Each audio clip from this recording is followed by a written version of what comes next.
update sa bahay. Ito yung gilid na part. So may nakapag ano na sila, palitada. Ito. So actually natapos na yung harap. Ito yung harap.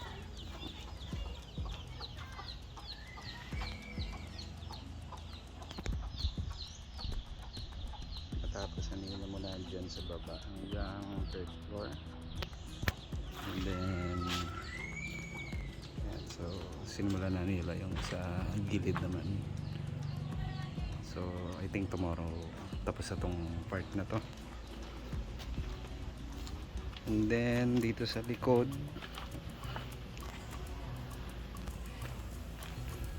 so kinabit na yung mga line ng tubig. So line ng tubig.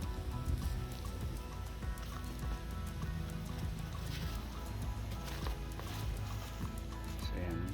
So ibabaon yung mga tubo na yan sa palitada ng pader dito sa likod. So yan. So dito yung part nung sa shower. Tapos dito yung sa laundry area. Ayan. So may dalawang ano tayo rito, gripo. Dun. Ayan. Kasi naman sa toilet. Tapos sa taas na part. Ayan. So may doon yung CR natin sa gitna. Sa second floor. And then ko-connect doon sa CR naman sa third floor. Ayan. So yan. So ang ginamit na tubo is ano ba ito? So Solitherm PPR pipes. So ayan. So pinili namin sa Wilcon. So ito daw yung mas okay na tubo pagdating sa tubig kaysa yung bakal. So, yan. So tignan natin yung sa loob. So ito yung sa may laundry area. So ito. So maglalagay tayo dito ng sink. Kaya meron tayong abang dito na para sa tubig. So yeah. So sink and a drain. So nandito sa ilalim yung pinakatubo ng drain. So bubutasin to pag kakabit na yung lababo. Then ito. So wala pang header para doon naman sa gripo para sa washing machine. So katabi siya ng outlet kasi dito lalagay yung washing machine sa area na to. Tapos dito, ayan, so may divider tayo dyan kasi maglalagay tayo ng pinto dito para sa shower area. So ayan yung drain. Ito yung para sa gripo sa baba, din yung para sa shower. Ito. Itong isa. Okay. And so itong part na to parang shower niche pero hindi pa tapos hukayin. So mga 4 inches I think yung magiging lapad ng patungan sa loob. Pero malaki yan, nasa I think 7 inches yung taas. Yan. Para wala na tayong ganong mga sabit, mga lagay ng sabon ganyan. So dito na lang ilalagay.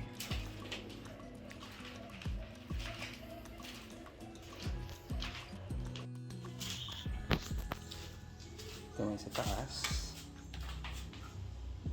So yan. So, may tubig, source ng tubig doon para naman sa para dito sa para sa bowl dito.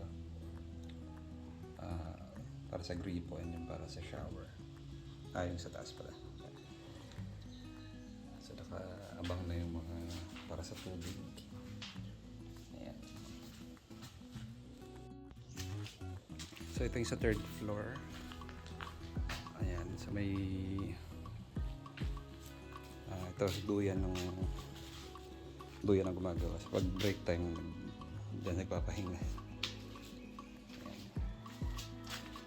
So, yung ating circuit breaker. So, inaayos pa yung mga wiring ng kuryente. Ayan.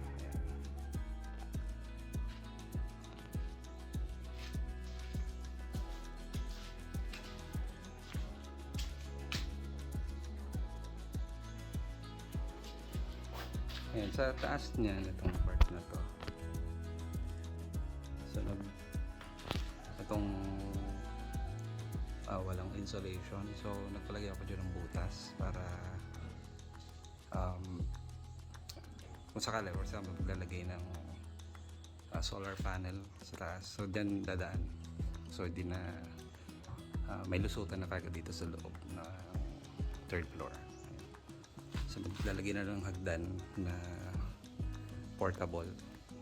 Tapos doon aakyat. Patungan naman yan. So naka-welding siya.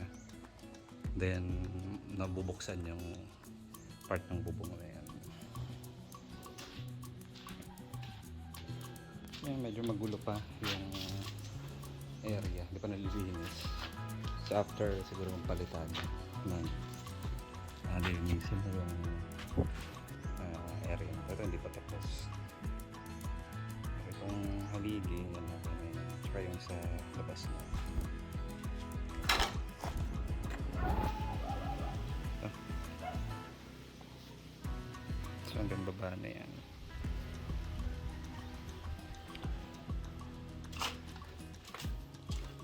So nagpa-assemble din ako ng kabit itong bakal.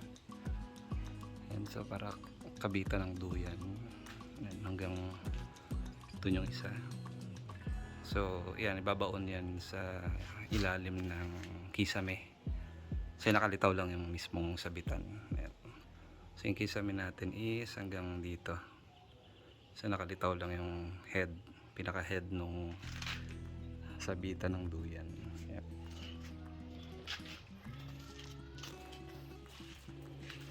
Yan, inuunti-unti na nilang matapos yung palitada. Ayan.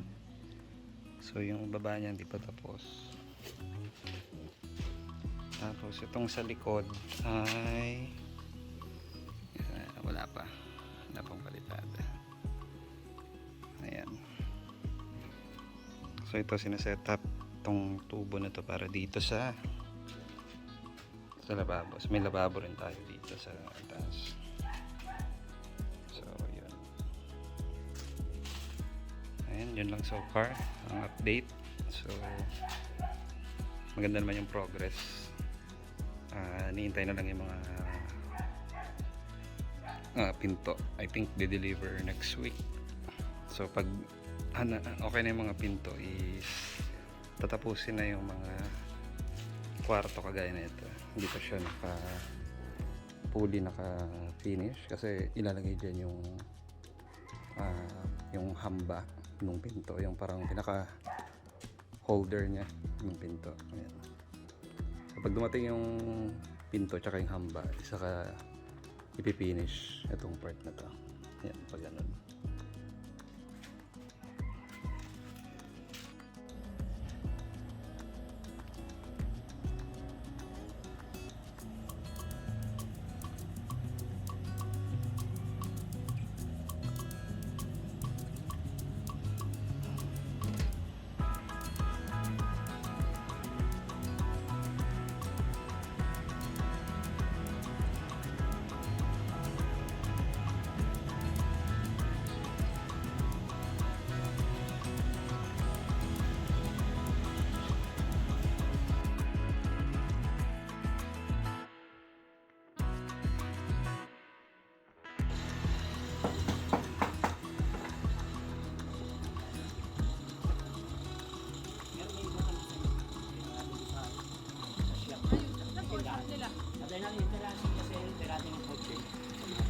Nandun yung babae yun wala ko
Hindi mo lang yun, alam niyo. Ay, Kim Pahunti yan.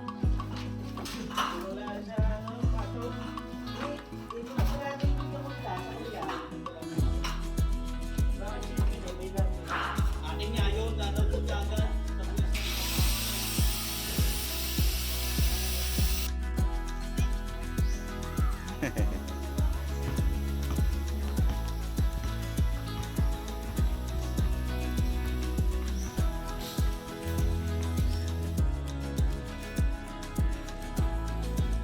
So ito yung update sa bahay. So may kahapon dumating yung mga spandrel na ikakabit para dun sa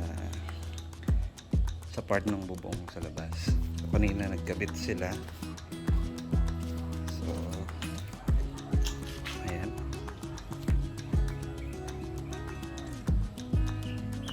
So sa gitna niyan is parang singawan daw ng singawan ng init.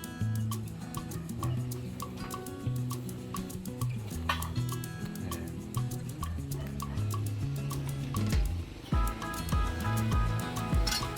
Isa din sa gilid.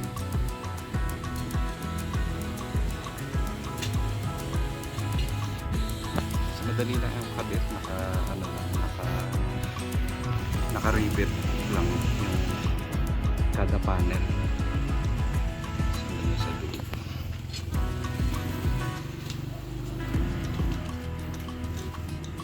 And then, ang ine-next is yung pipinturahan. Kasi meron, pipinturahan muna bago lagyan ng kisame. Itong buong third floor. Ayan. So, may mga hamba na siya dito sa pinto. So